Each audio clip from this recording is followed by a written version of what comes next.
Hi guys, how are you guys doing? Good morning. I have a very specific word, aka message for many of you guys. Okay, so God actually brought this to my attention for someone, and he nudged me and he just wanted to give me more additional details, so I had to wait to put it out. But someone is not on the right path. Okay, and here's how you know the message is for you, because God has already told you that there were specific changes that you had to make on your path, things that you have to do. It's kind of like, when you're a child and a parent tells you something and you know that you're supposed to do it, but you haven't really done it yet. And it's kind of like every time, you go to bed, you're reminded of it. Every time you wake up, you're reminded of it. And in your heart, you're supposed to do it.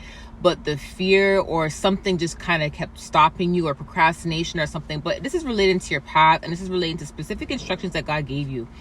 You are supposed to be working on something, doing something, and you have procrastinated because you have the fear. Specifically, he told me that you're too comfortable where you are right now. You're not happy where you are. You know that there's more that God has in store for you, but you're settling.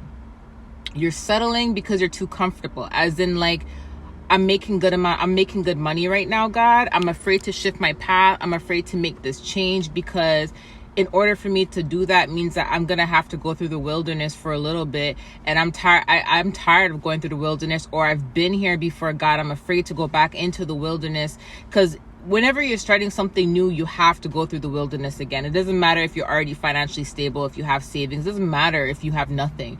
You have to go through the wilderness again, because anytime you start something new, there's going to be a period of time where you're not seeing any results, a period of time where you're not receiving anything until the consistency and effort is being put in.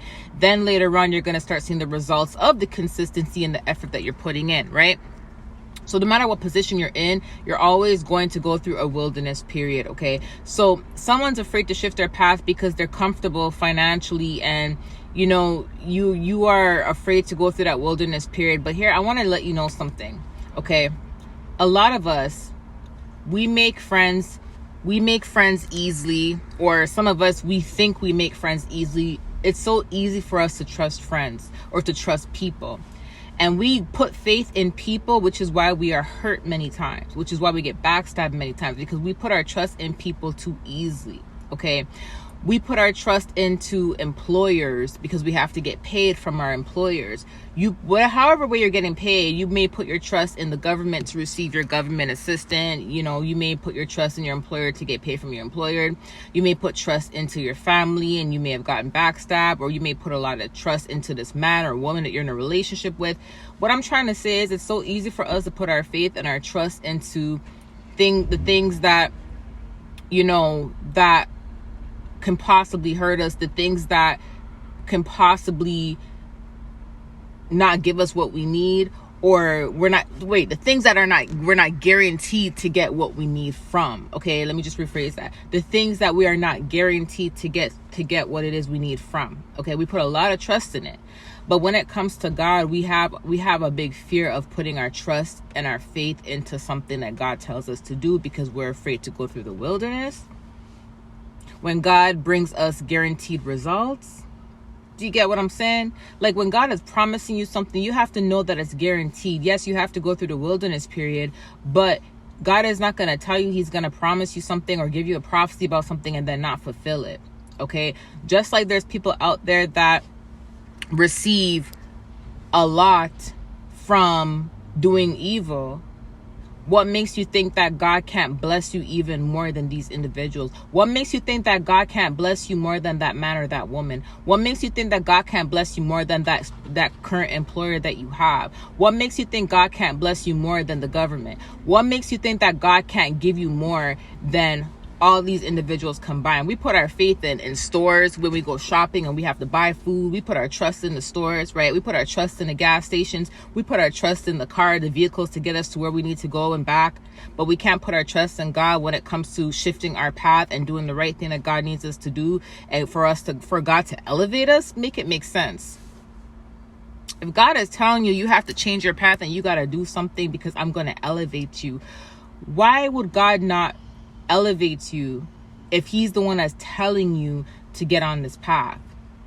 God has a lot of his children right now elevating. He is not going to let you go hungry. He is not going to starve you. Yeah, you may go through the wilderness for a little bit, but the wilderness is to strengthen you, is to strengthen your faith. It's to teach you how to trust God, how to rely on God only. That's what the wilderness season is for. It's for you to realize who is in charge. It's for you to realize, it's to teach you how to be obedient. It's to teach you how to hear, how to see. It's to help you with your gifts. Wilderness does a lot to us.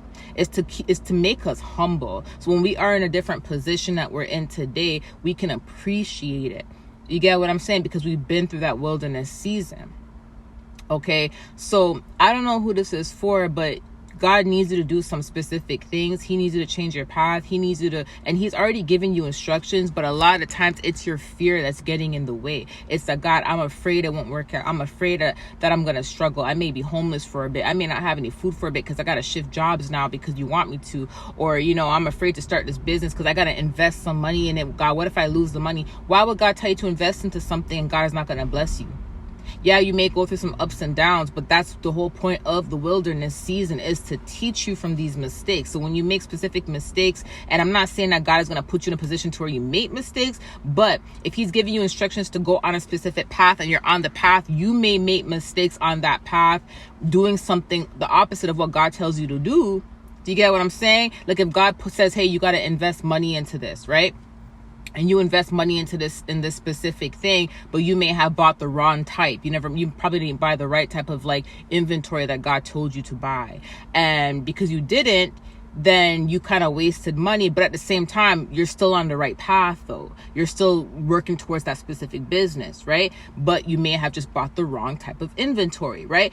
That's still going to teach you. That's still a lesson that's learned, because now you know the difference between quality and quantity. Do you get what I'm saying? So I'm just giving you those as examples, but whoever this is for, God really wants you to really do what he told you to do, because he does not want you to be left behind in the next season. And it's not that, your prophecy won't come to pass, but at the same time, the longer you choose not to be obedient, the longer you're going to procrastinate your own prophecy, the longer it's going to take for you to get to that level. And yeah, it's not a rush, it's not a race, but at the same time, you can't sit there and keep complaining about something and God is giving you the answers and telling you what to do, but yet you're choosing not to do it because you're afraid of that wilderness season. We've all had to go through that wilderness season. Okay, so I'm not sure who this is for, but get on the path. Hey, I would rather go into the wilderness season as fast as I can so I can get it over with. Okay. That's how I think. Okay. And we've all done it, but I've seen people that literally stayed on the same path and chose to stay unhappy because they settled, because that's what they're used to. And some of these same people are the same ones that are unhappy or miserable, and some of these same people are the same ones that also envy those who are living a free life, who are enjoying their life, but you know what I'm saying, and who think that these people never worked hard to get to where they are, not realizing they actually went through their wilderness season. So that's the difference between some people are willing to go through the wilderness season and willing to work hard in the wilderness season to get to where God needs them to be, and then there's those who are choosing to settle, stay put, avoiding the wilderness season, and they're unhappy. There's a difference, okay? There's always going to be some sort of sacrifice, and the sacrifice is you have to go through the wilderness season for a little bit, but doing so means you have faith in God and you trust God. If you have faith in all these other things, you have faith in your vehicle, you have faith in the grocery stores feeding you food, you have faith in the gas station giving you gas, you have faith in your employer paying you, you have faith in the government giving your government assistant, whoever you are, you need to have that same type of energy for God even more. Have bigger faith for God. Do you get what I'm saying? Just know God is going to take care of you, okay? Love you guys. Talk to you soon. Bye.